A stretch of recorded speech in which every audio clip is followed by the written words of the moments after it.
반갑습니다. 순간포착 톡 튀는 상식을 전할 천광 김선영입니다. 십자가가 우상 숭배인가, 이거에 대해서 말씀을 드리겠습니다. 로마 콘스탄티누스 황제가 기독교를 국교로 선포했습니다. 그러면서 교회 성당의 건물이 십자가가 포함된 건축 양식으로 다 발전했습니다. 많은 사람들한테 알리고 많은 사람들을 한 마음으로 모으는 상징물이 된 거죠. 기독교 하면은 이 천주교하고 개신교를 말합니다. 그 개신교에서 그 천주교를 우상을 숭배하는 이단이라 없어져야 될 종교다, 이렇게 주장을 하고 있죠. 심지어 그 제가 청주 은성교회를 다녔는데요, 거기에 유명한 호세글 목사님이 있었습니다. 그 은성교회 옆에 그 천주교 부지가 있으면서 거기에 이제 가설 건축물이 들어서면서 천주교 성당 건립 움직임이 있었습니다. 그때 호세길 목사님은 전 교인들한테 마귀가 들어온다, 이단이 들어온다, 사탄이 들어온다. 그래서 전 교인들이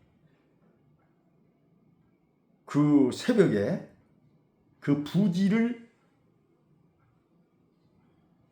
돌면서 기도를 했습니다. 17성을 무너뜨린 거 마냥 저 교회, 저 성당을 무너뜨려서 아예 없어지도록. 그런데 성공했어요. 옆에 성당이 못 들어섰어요.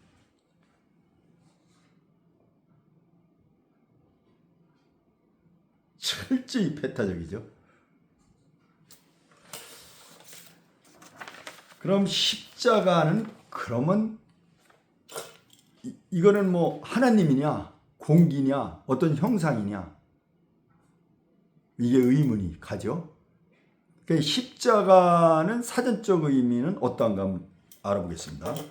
사전적 의미, 예전에 서양에서 죄인을 못 박아 죽이던 십자가 형틀, 이게 형틀이요. 아마 요거 보시면은 이해가 쉬울 겁니다. 이거 뭐 기독교인들은 뭐 성당에나 뭐 교회 안에 들어가면은 한 중앙에 대번 이렇게 십자가에 못 박혀 있는 예수님 형상을 이렇게 볼 수가 있어요. 근데 일반인들은 잘 못 봐서 이렇게 보여드리는 거예요. 이렇게 돼 있어요. 이렇게.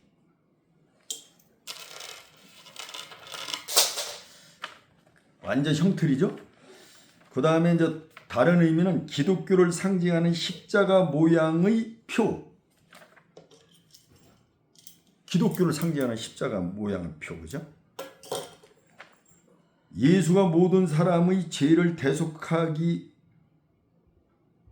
위하여 십자가에 못 박혀 죽은 데서 유래하였으며 존경, 명예, 희생, 속죄의 표상으로 쓰인다. 이 십자가가 속죄의 표상으로 쓰인다. 그럼 표상이 뭐냐? 본받을 만한 대상을 표상이라고 그래요. 또는 추상적이거나 드러나지 아니한 것을 구체적인 형상으로 드러내서 나타낸 거다 이거죠. 그럼 우상의 사전적 의미는 뭐냐?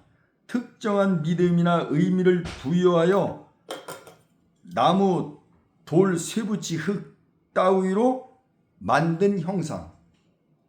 이건 나무로 만든 형상이죠. 건축물 위의 십자가는 쇠로 만든 형상이고요. 그죠? 또 돌로 만든 만든 형상도 있어요. 근데 흙으로 만든 형상은 제가 못 봤어요. 그러면 사전적 의미는 이게 분명히 우상 맞습니다. 그죠? 이 자체가 하나님이 아니지 않습니까? 그죠? 하나님이 안 보이는 거예요. 이건 보이지 않습니까? 보이면 일단 그 우상이요, 우상. 보이는 건. 그죠? 나중에 이제 재림하셔서 볼 때야 하나님이겠지만. 하나님이 안 보이는 거예요. 그리고 이제 하나님 말씀에 보면 신명기 5장 8절에 너는 자기를 위하여 새긴 우상을 만들지 말고 위로 하늘에 있는 것 이에 아래로 땅에 있는 것이나 땅 밑 물속에 있는 것의 어떤 형상도 만들지 말며 이렇게 나와 있어요. 그리고 하느님 말씀 출애굽기 20장 4절에 너를 위하여 새긴 우상을 만들지 말고 또 위로 하늘에 있는 것이나 아래로 땅에 있는 것이나 땅 아래 물속에 있는 것의 어떤 형상도 만들지 말며 이렇게 되어 있어요. 또 고린도 전서 10장 14절에는 그런즉 내 사랑하는 자들아 우상 숭배하는 일은 피하라 이렇게 말씀하셨어요. 그러면은 개신교에서 천주교를 이단이라 우상 숭배하는 데라 사라져야 하는 종교다 이렇게 봐야 되겠습니까? 그리고 천주교에서 개신교가 떨어져 나간 거예요. 새 줄기를 뻗은 거예요. 여러분들이 잘 알다시피 천주교에 많은 폐단이 있어서 면죄부를 팔아먹고 죄를 사해주고 뭐 이런 부패를 해서 말틴 루터가 종교개혁을 해서 개신교가 탄생한 거예요. 그런데 천주교를 이단이라고 해가지고 몰아낼 종교로 삼으면 되겠습니까? 이건 우상이 아닙니까?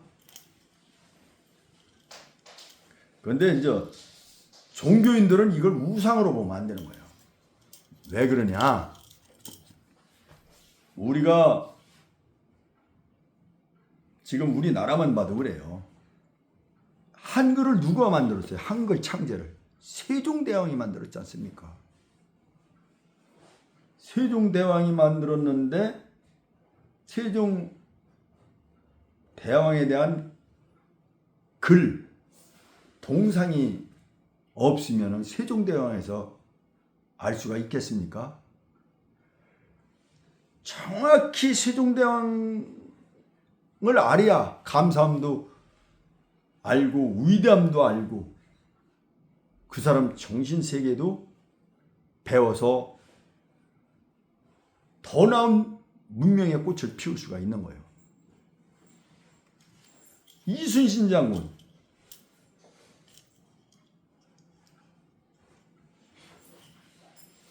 이순신 장군이 13승 백전백승이죠. 아주 훌륭한 제독, 우리나라 제독이요. 바다의 신이라고 할 수 있죠. 그분과 기록과 형상이 없으면 그분이 왜 이렇게 위대한 인물인지 알겠습니까?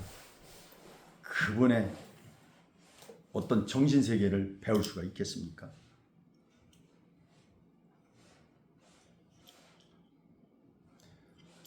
또 개천절, 우리 하늘문을 열고 우리 나라를 건설한 단군. 개천절은 국경일로도 해서 10월 3일 쉬지 않습니까? 나라문을 열고 홍익인간의 정신을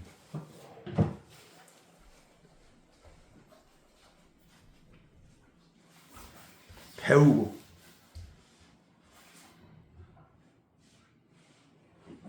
생각하고 펼치고, 하물며 사람도 그런데 전지전능하신 이 하나님, 우주 만물을 창조하고 운행하시는 하나님, 인간의 모든 죄를 대속하고 돌아가신 하나님의 상징, 이것을 우상으로만 바라봐서 되겠습니까? 크고 깊은 희생정신, 사랑의 정신,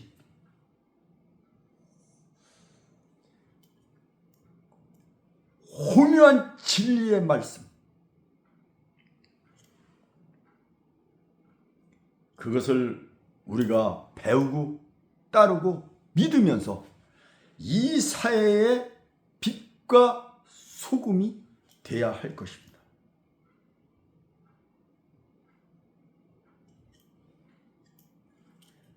단순히 우상으로 바라보지 말고 한 차원 승화시키 기독교의 정신, 보편교리, 공동체 정신을 살려서 이 사회, 이 나라, 부국 강병한 나라로 만드는데 우리 모두 동참해야 할 것입니다.